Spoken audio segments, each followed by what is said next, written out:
let me start by asking this. What shapes our perceptions about men or about women? All right, what shapes and what has shaped your perceptions about men and women? And that's not a hypothetical question. You can actually, yeah, please answer that. You just unmute or put up your hand. That's fine. Go for it, SJ. Yeah. Sorry, Jacques. I'm so used to like the lecture format where we put up our hand virtually. Yeah, I appreciate it. Yeah. Yeah. I know for me, my parents shaped that role a lot, and certainly. Okay. Yeah, for sure. Okay. What else? I think social media as well. It plays a big role. Yeah.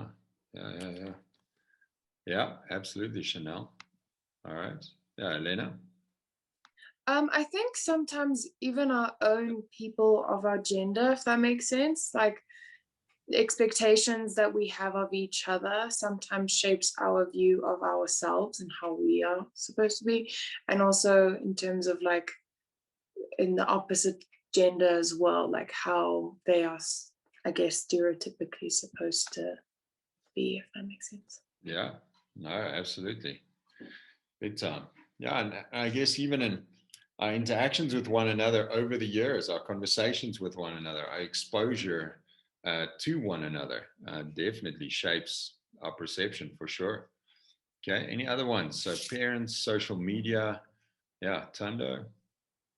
I second the movies definitely, because I think movies, all things like that, you're like, yeah, this is what it looks like.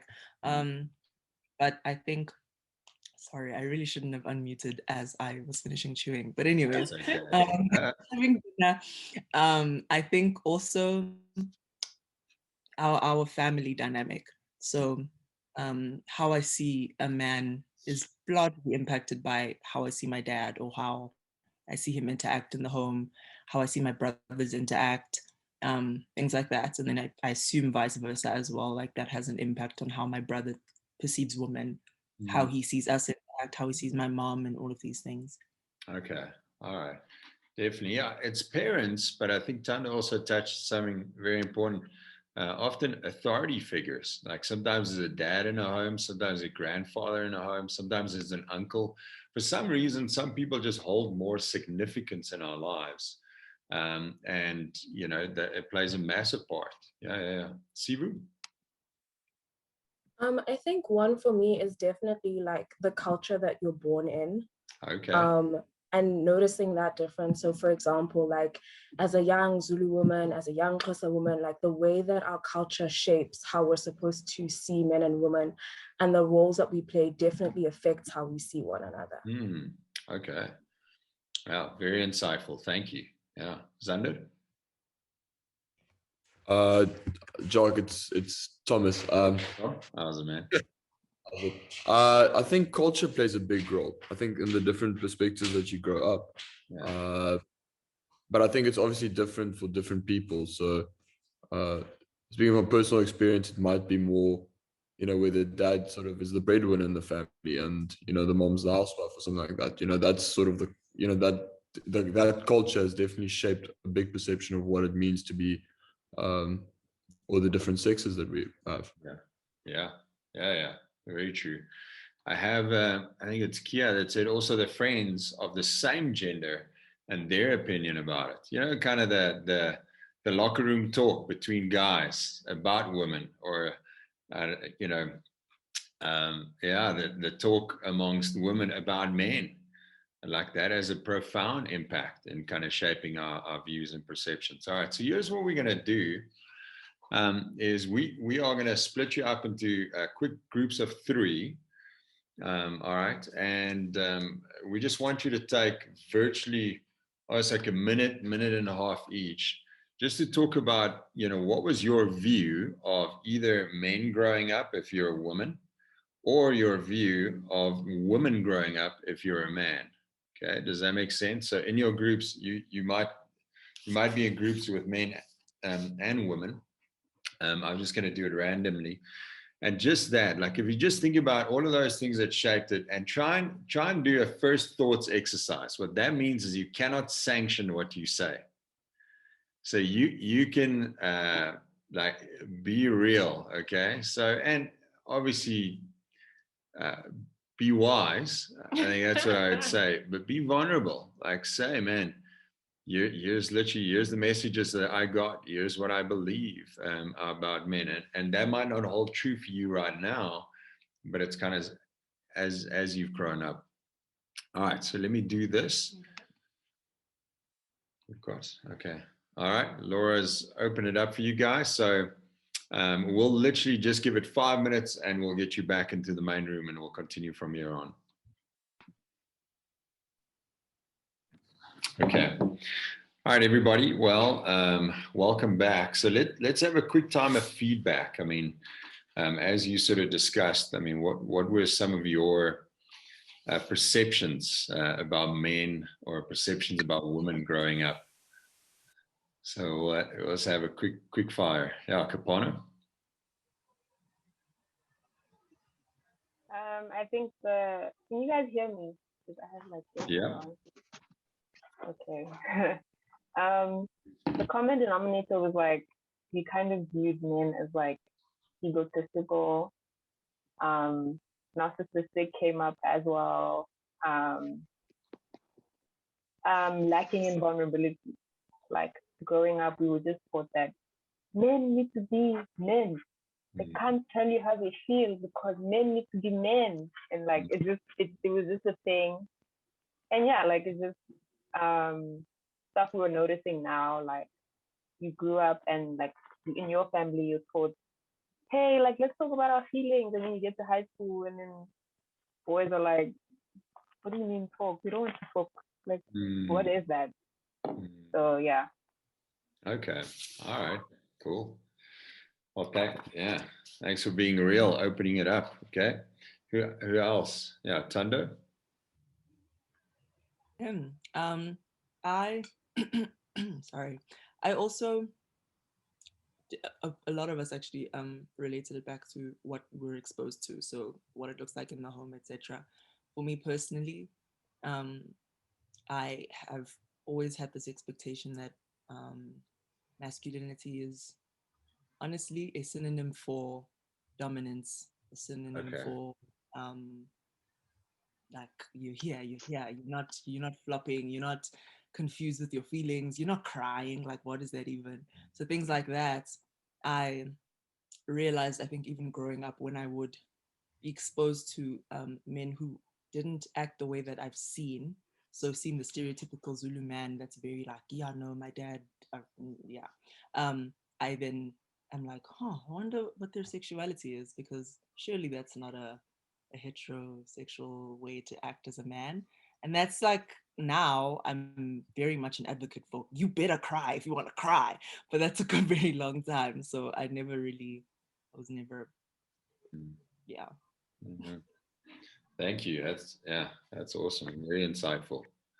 Okay, who else? So I think for me, well, what the group mentioned, everyone mentioned sort of like the same thing in terms of men are like the father figures, they do everything, the breadwinners, like the standard, like sort of the standard role. One of the things brought up was like, because there's so many women in one family, then like the men are put on a pedestal and they're like, woo, there you are, you know.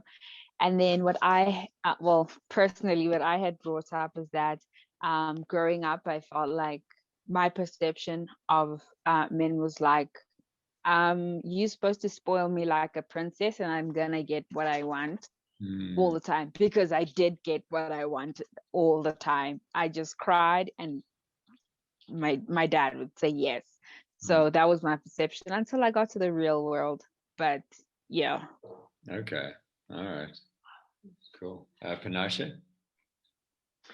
I think, yeah, in our group, E.D.G.E and I both sort of we linked it to, I guess, our dads being the first man in our lives, and just what we saw of that was just protective, that a man has a role of being protective and providing, almost to an extent of being self-sacrificial if need be, to work hard for the family or who he needs to. So I think those were themes that came up of how we viewed our dads being reflecting in that sense. Yeah. Awesome.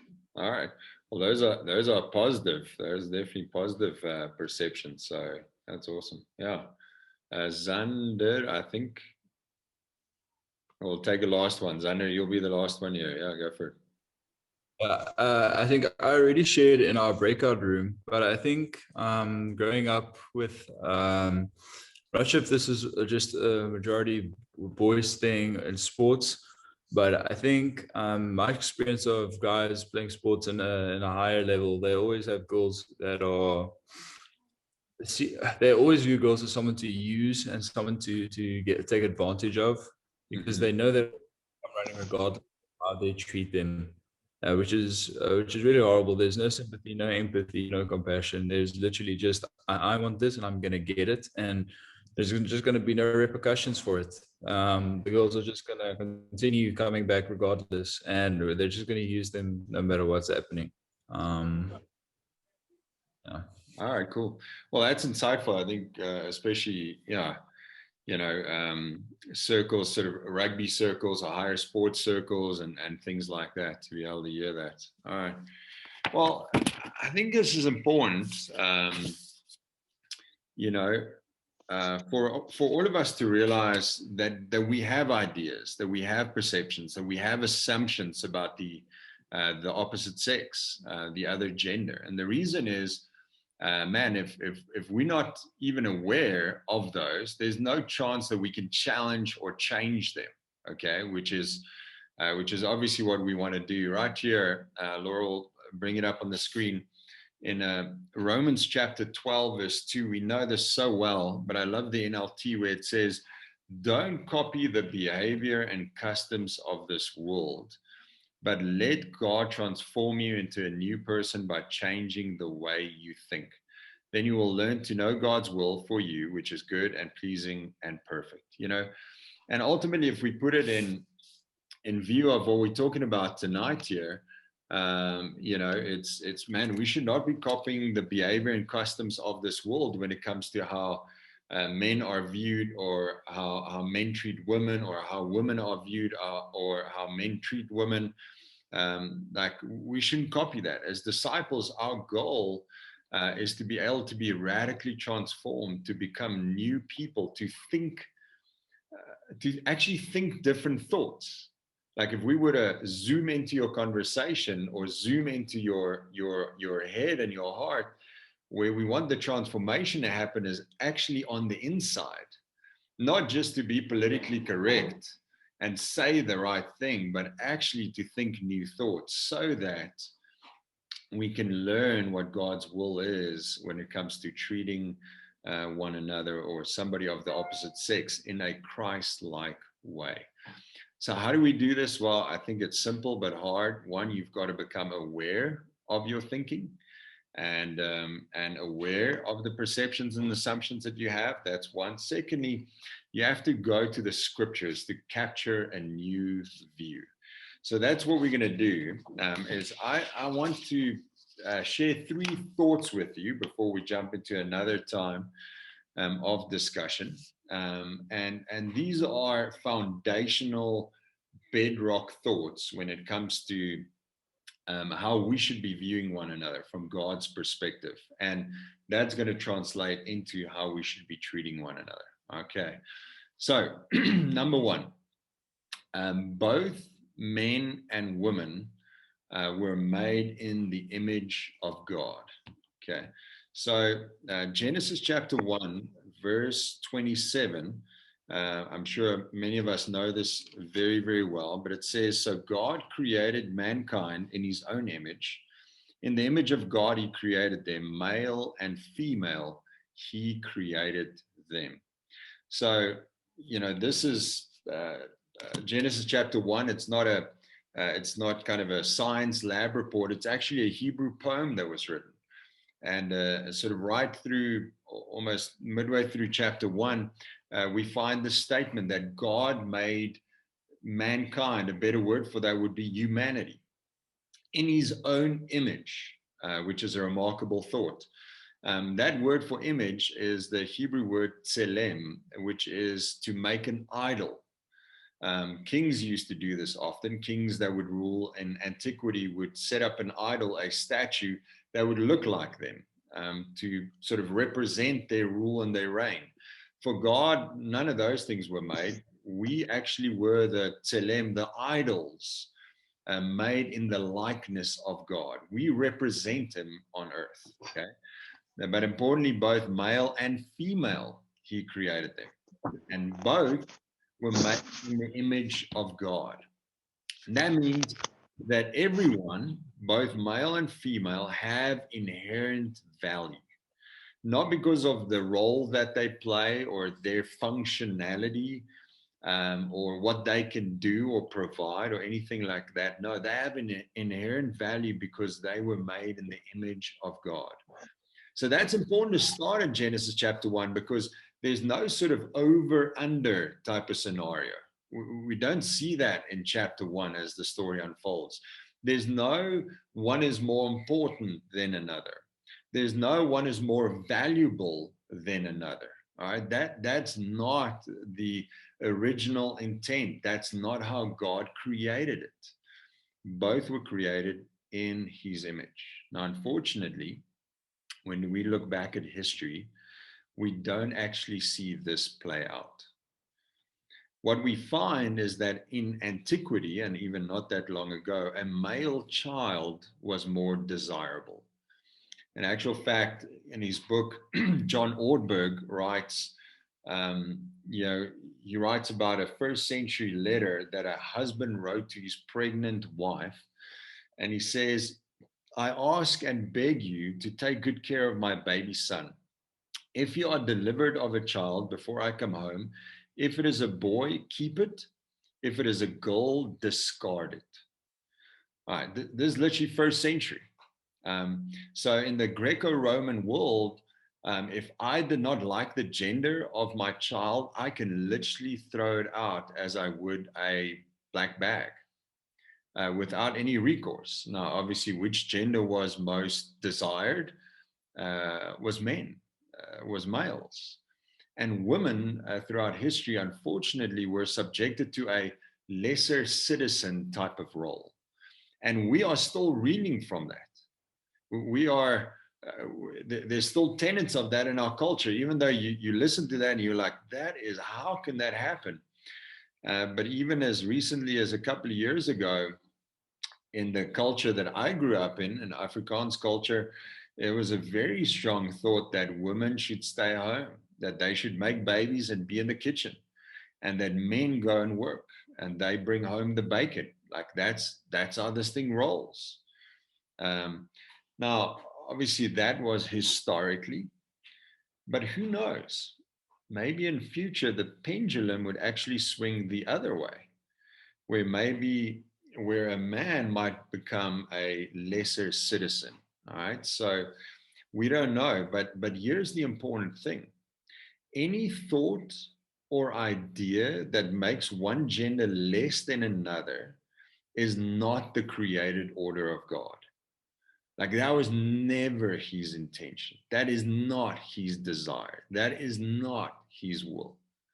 Both were made in the image, in God's image, and both have inherent value as representatives of his likeness into the world.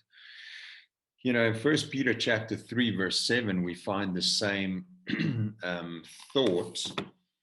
Let me just quickly turn there. 1 Peter chapter 3, and this is sort of my favorite passage. And I do want to say we're running a little bit ahead of ourselves, but we are speaking to future husbands and future wives here tonight. I know not everybody's excited about that thought. Not everybody wants to get married.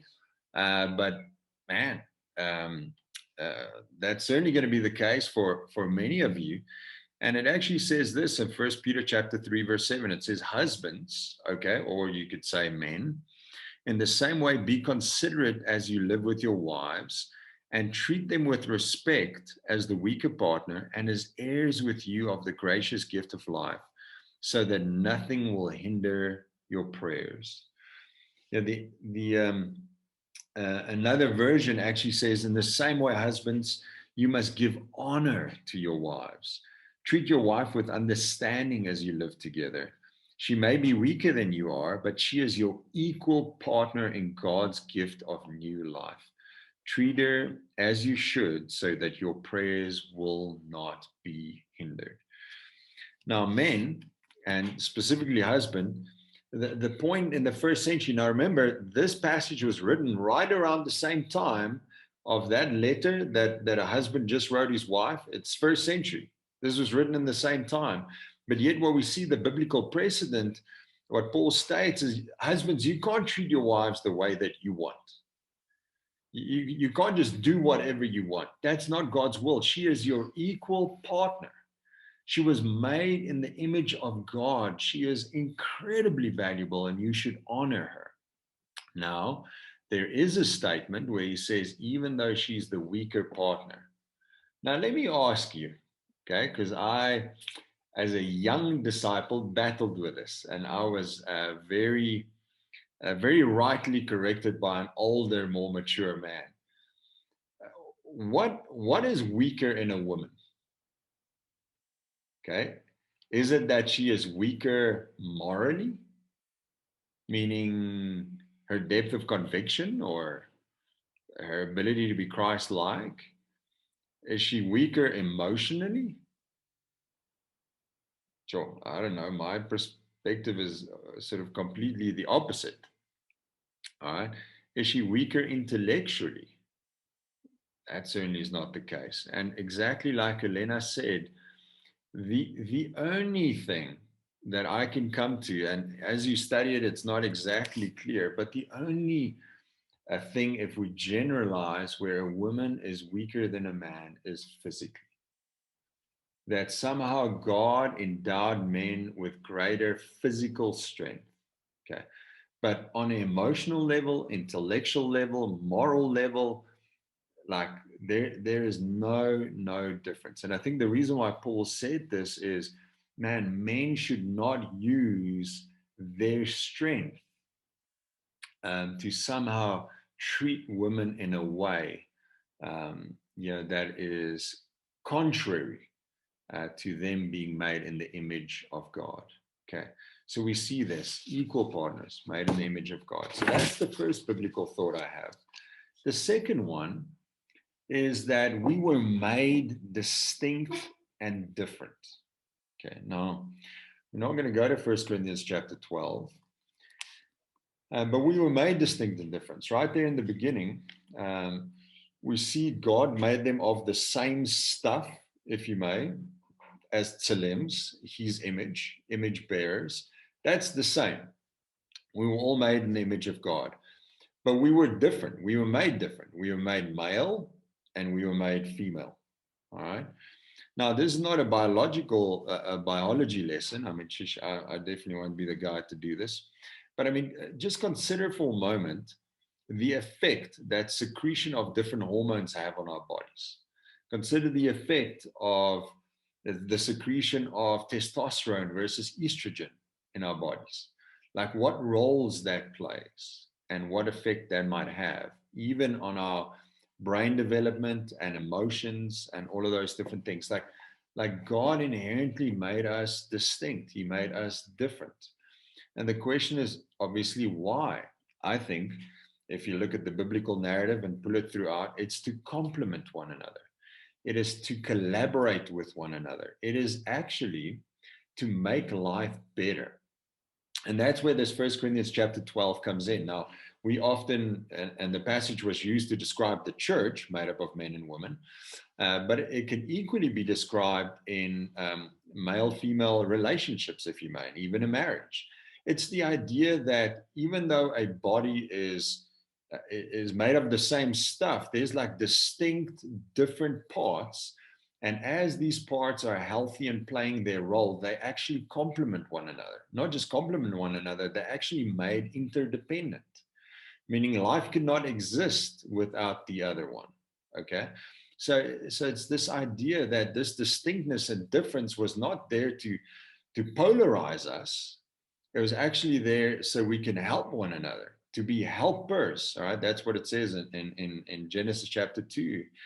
To be helpers, to complement, to build up. I think there's two unhealthy extremes that we need to avoid when it comes to this biblical view. The one is a trend to fight that we are all the same, that there's no difference. But I think when we go in that direction and head off there, we actually diminish the distinction that God put in place. Now, I can see why that's tempting to do, because often that distinction and that difference was used in an unhealthy way. All right.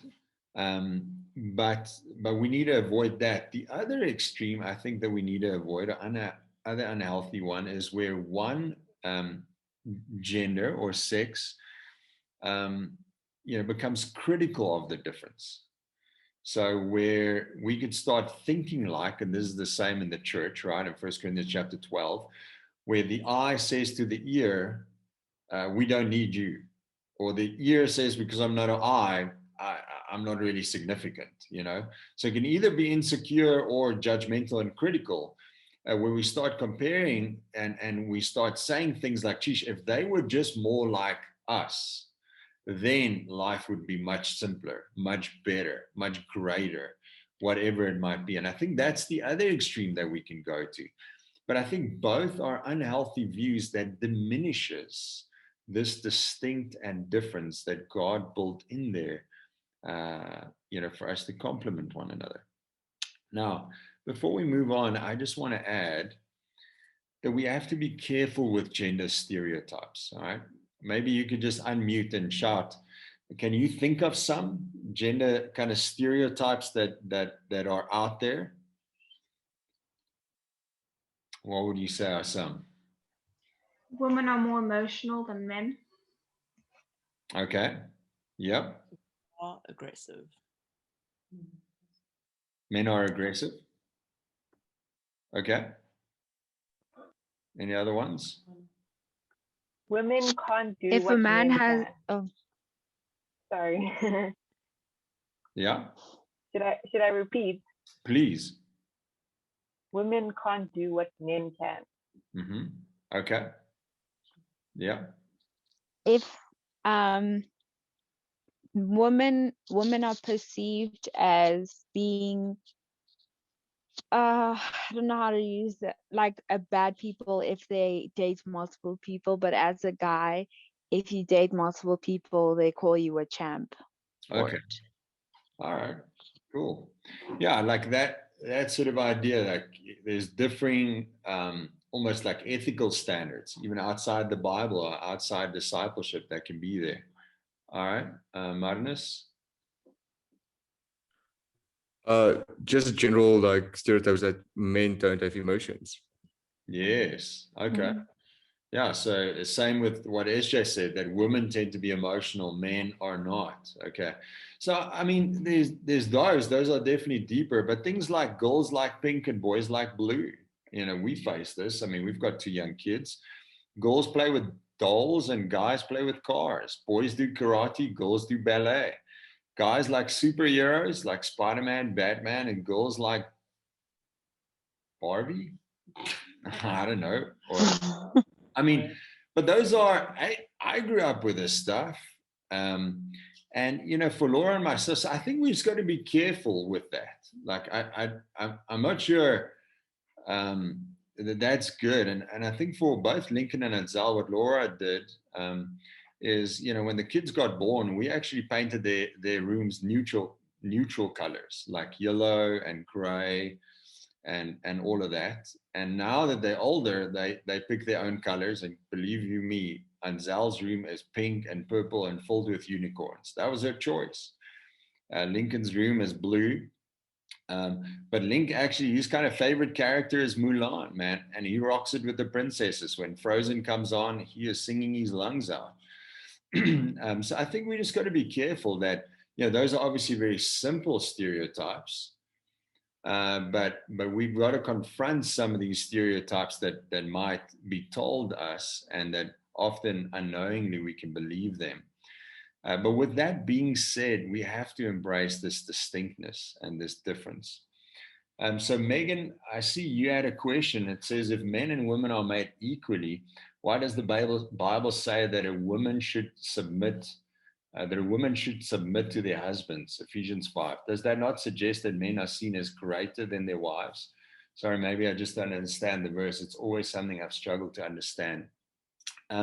No, you're right, Megan. There definitely in a marriage, there's certain things that are said, and I guess the way sort of to understand that, as part of that passage actually says that we should submit to one another. If you draw it back a little bit, right? That in reverence for Christ, we should be submitting to one another. So. And if you look at what's prescribed to men and women in Ephesians chapter 5, actually a man's role is to love his wife the way that Jesus loved the church, which is actually self-sacrificial, which is actually laying down his life, which is actually putting her needs first. All of those things. It actually speaks about that a husband should love his wife as he loves his own body, which I think that's a bad illusion, meaning sometimes, we know what it means to take care of ourselves.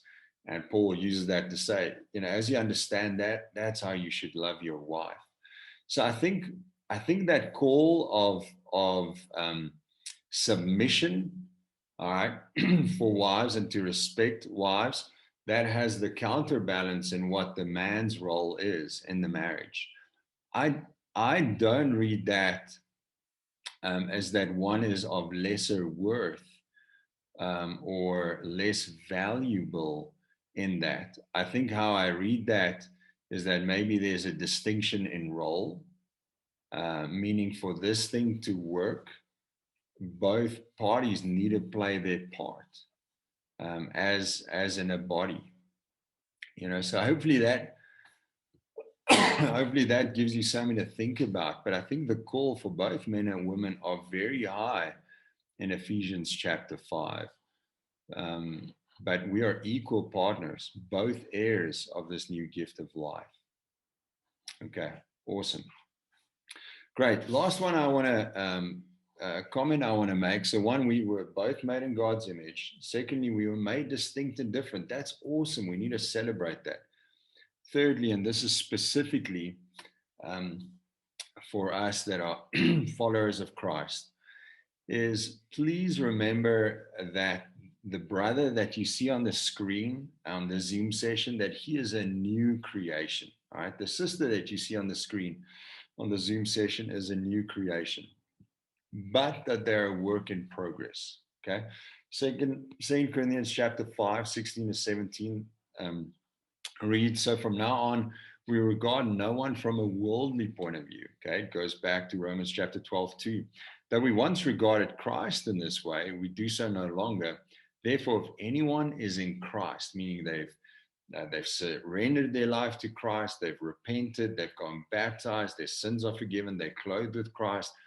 If anyone is in Christ, and the new creation has come, right? The old is gone, the new is here, meaning they are brand new, new creation.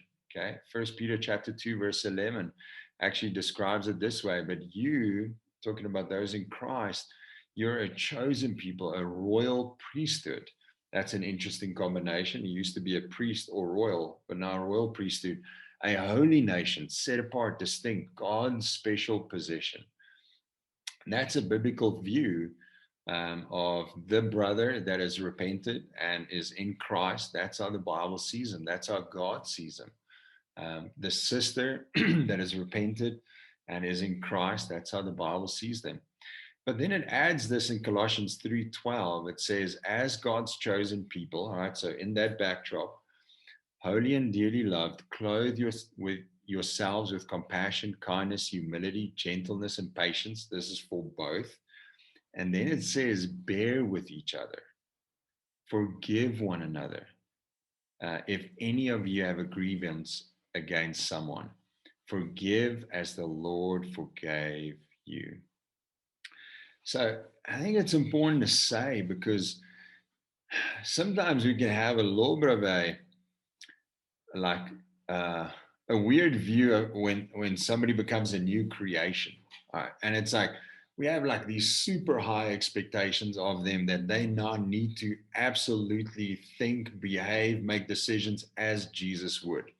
That's true. That is the expectation for them. But man, we all a work in progress.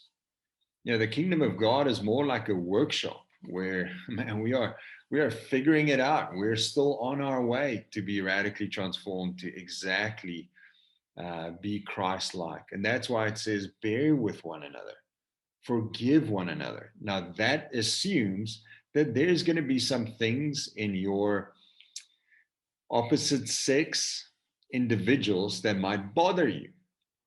Bear with it. All right.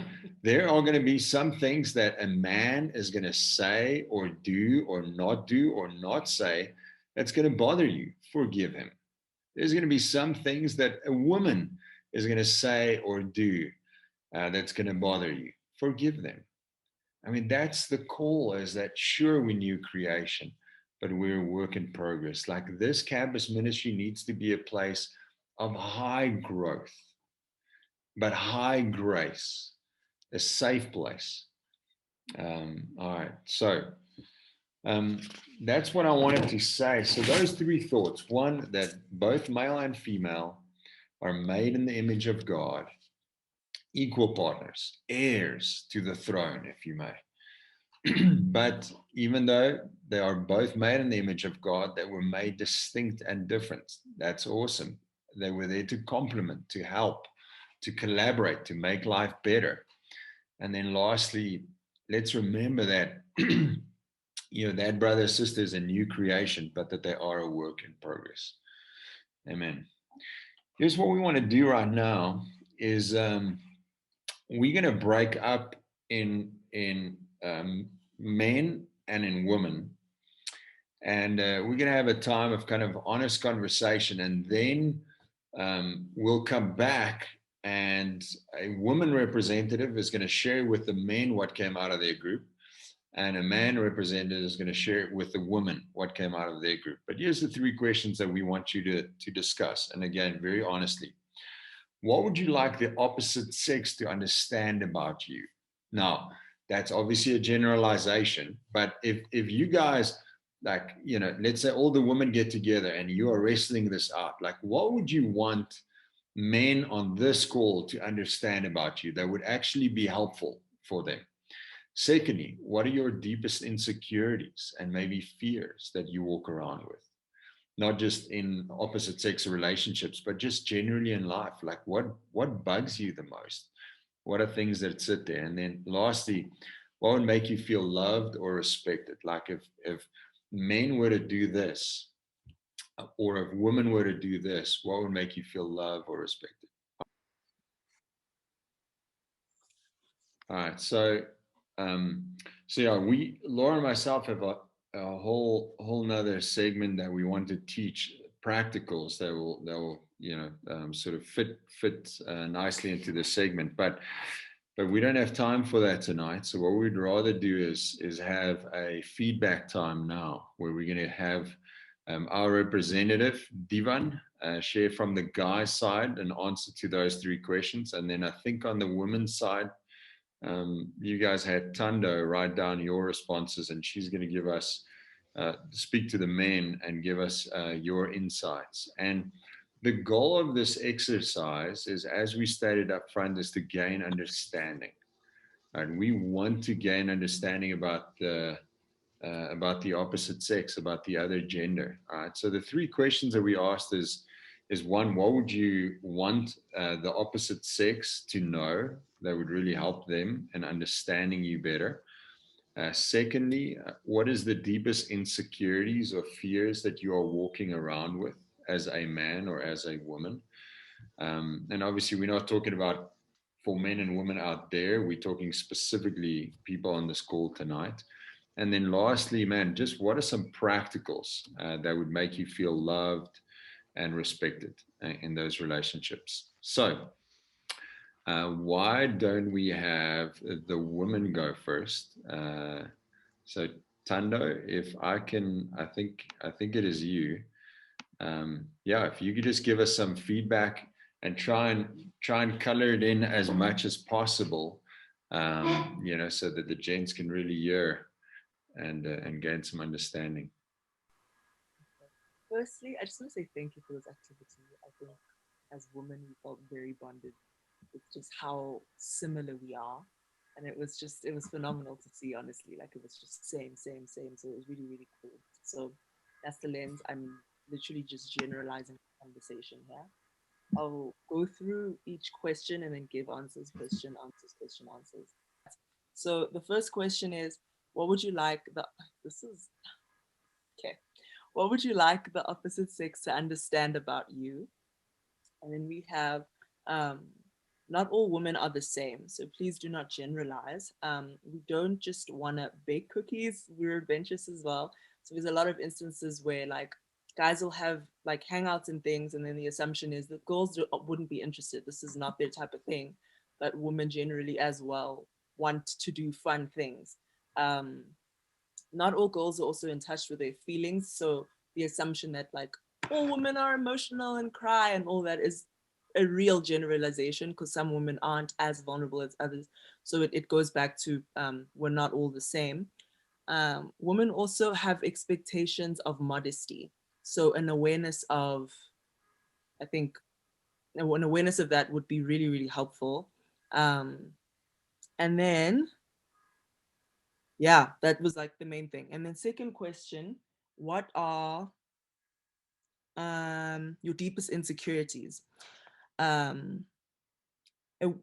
man won't love me for who I am, but only what I look like.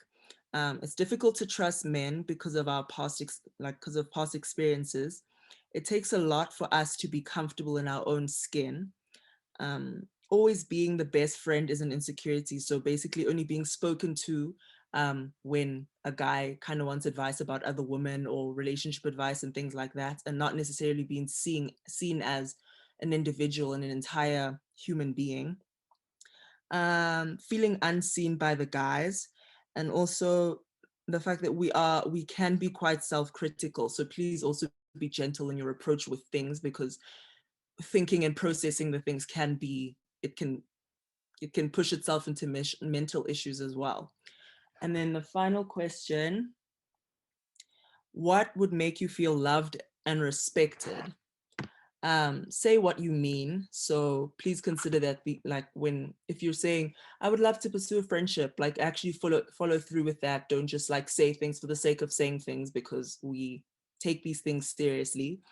Being complimented on character over looks, because in the world that's all men compliment about women is, oh, you look this, you look that, but it's never really, it almost pretends as though that's the substance of your being. Also men holding one another accountable, and for men to realize that women can do things as well. So yes, when you do things, do them out of I'm helping, not necessarily because this woman probably can't do it because she's a woman, because that is very dehumanizing. Again, please be a gentleman, offer to help, but again, not out of because she can't, but rather because I want to help the same way I would help whoever.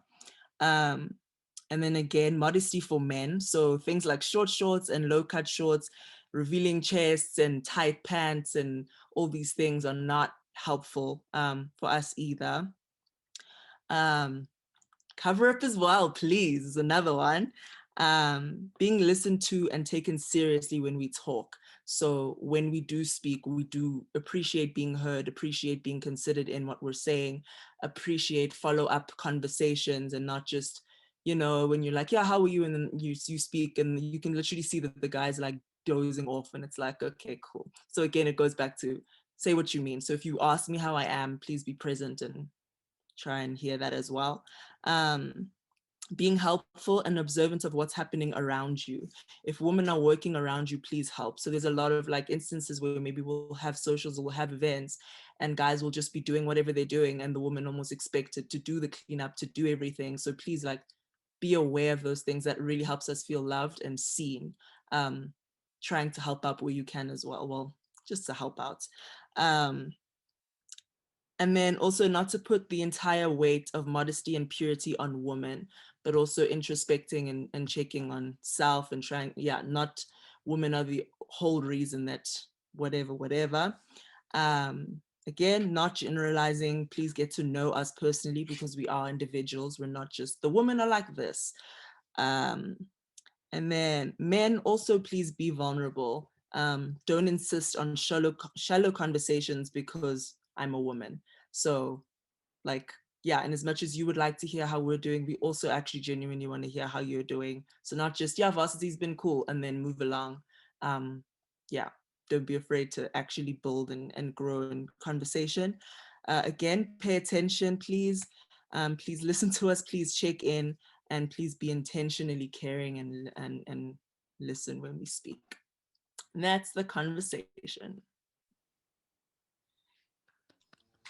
All right, men, can we give it up? That was super helpful, super helpful. Thank you, Thando.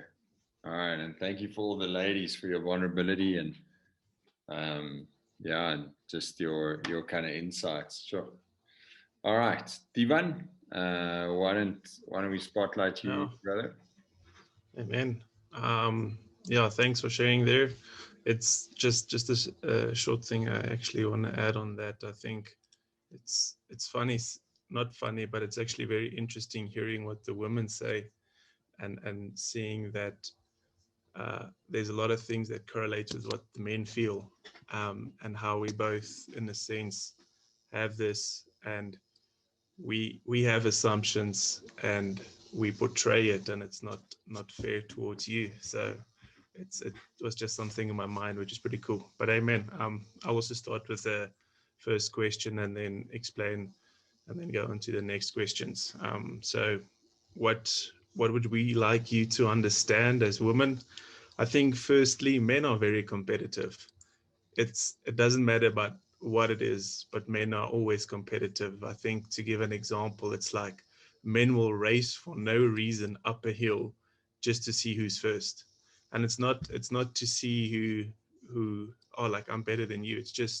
It's we want to challenge ourselves. We want to see, okay, we want to work. But I think also going deeper on that, it's society has created a image for men to always, we have to be the best in everything. Everything we do, we have to do to the fullest, and we have to win in it. So I think we do that in everything in our lives. We try to be the best in every little thing, even if it's playing frisbee or just playing a card game, and it just turns to a hectic, I have to win, I have to give it everything. So yeah, that was one. And then men love to do crazy, stupid things. There's no reason why we do things, we just do it. For example, we can be in winter and decide, hey, let's go jump in a cold pool, freezing cold for no reason. There doesn't have to be something. It's just we want to create memories and we want to be crazy and stupid, but we want to do it together with one another. I also think we don't know what women are thinking or what they're feeling. And in that space, it can create confusion for us as we are uncertain what is going on in your mind. And when you're in that space, we would love to help. Men love to solve problems. It's like a natural thing for us. But in that space, we want to try and help you, and not try and solve the problem and fix everything in a way that we're stronger, we know better, but more in a way of, we want to be chivalrous. We want to actually take the pain away from you or the problem away. Sometimes that can come across as, oh, you don't know what you're doing, but that's never our intention. It's our intention actually just to help and just to be there to take pain away from you, if that makes sense. And yeah, we also have feelings. We also definitely think a lot about things. It might not sometimes seem that we have feelings, but we are definitely affected by words and things people say to us. We might not show it, but it cuts deep. And sometimes it just takes us a while to process it, but that's what goes through our minds. And we are definitely very sensitive. Every guy is different and might be sensitive to different things, but we all are. And we might not show it, but we definitely feel it.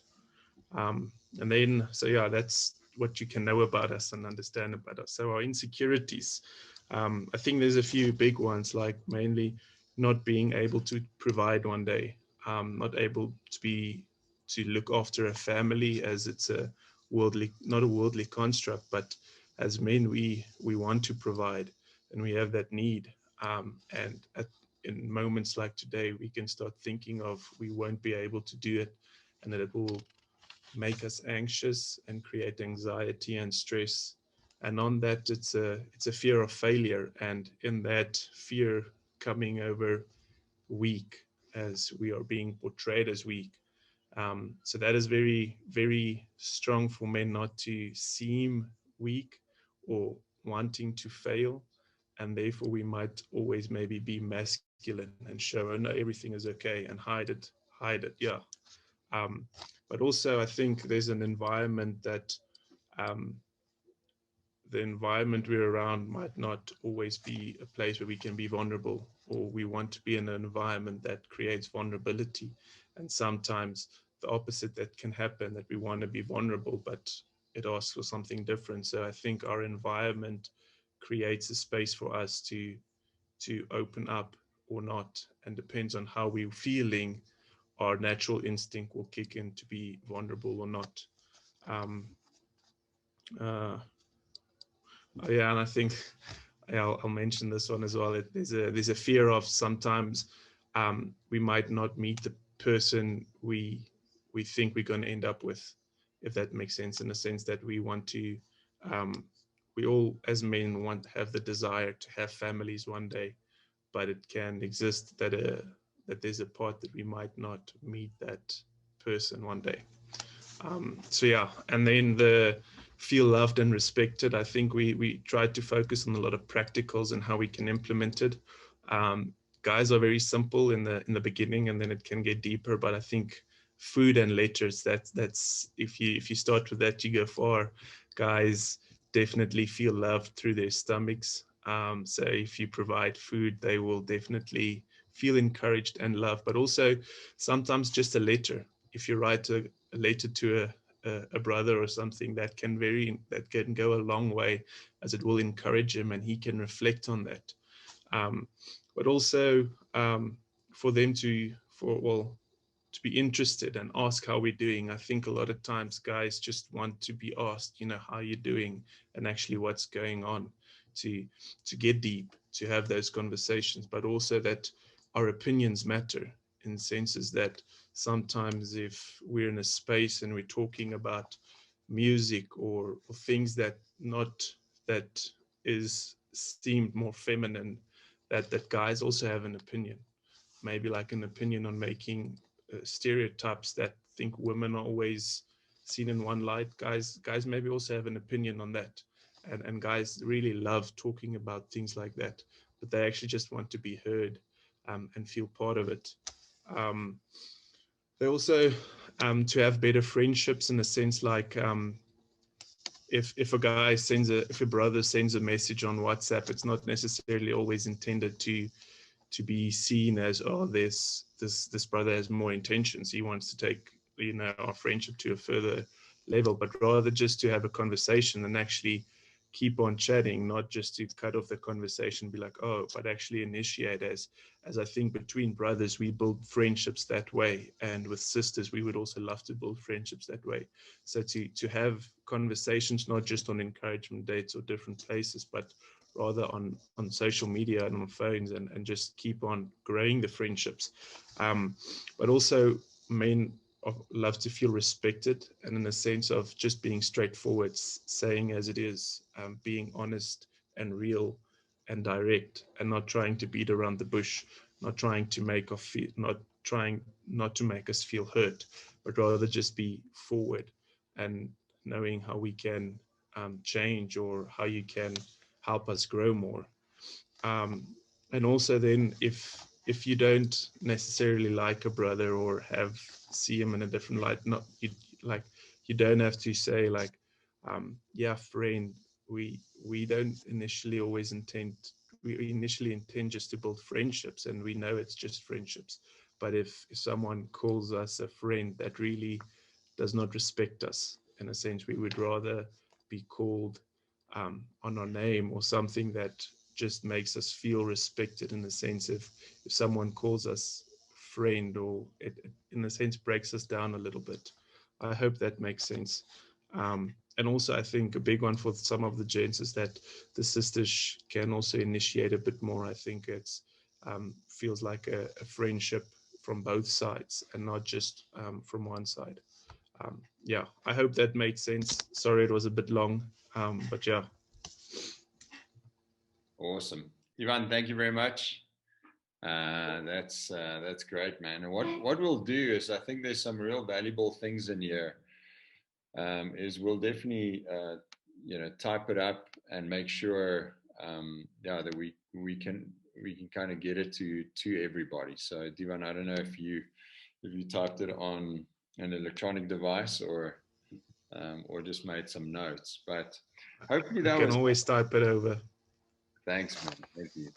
But hopefully that was helpful to at least kind of have a space where we could talk with one another about some of the things we're going through. And I think to have a space where we can say these things, so that we can walk a mile, we can stand in the other person's shoes. We could sort of take off our lenses and maybe view life from another perspective. And hopefully that would lead to valuing one another more, to loving one another more, respecting one another more, and fighting for one another. So what we'll do is we're definitely out of time. So Laura and myself have a little section. We'll roll this over. So we'll change up our calendar and make sure that the next time when we get together, we'll kind of we'll sort of close this up. So please, if you attended tonight and you'd like to kind of tune in again, please do so. So we'll definitely do that. We do know people are writing exams and it is getting a little bit late. So, but I think that was very valuable. So, but yeah, I think that's all, from our side about this. Again, hopefully it did add some value and some benefit. And my prayer would be, and the hope would be, that every one of us in here would have a long list of great friends of the opposite sex, and that friendship can be normalized. That it's not something where like, ooh, is he interested? Is she interested? Like, no, I think we need to get to a place where like we've got deep godly friendships where we're helping one another. So that's really kind of the hope, for this time, and that we will not copy the world on this. That we will be distinct. That we will be different, and that we will feel that difference in the way that we interact with one another.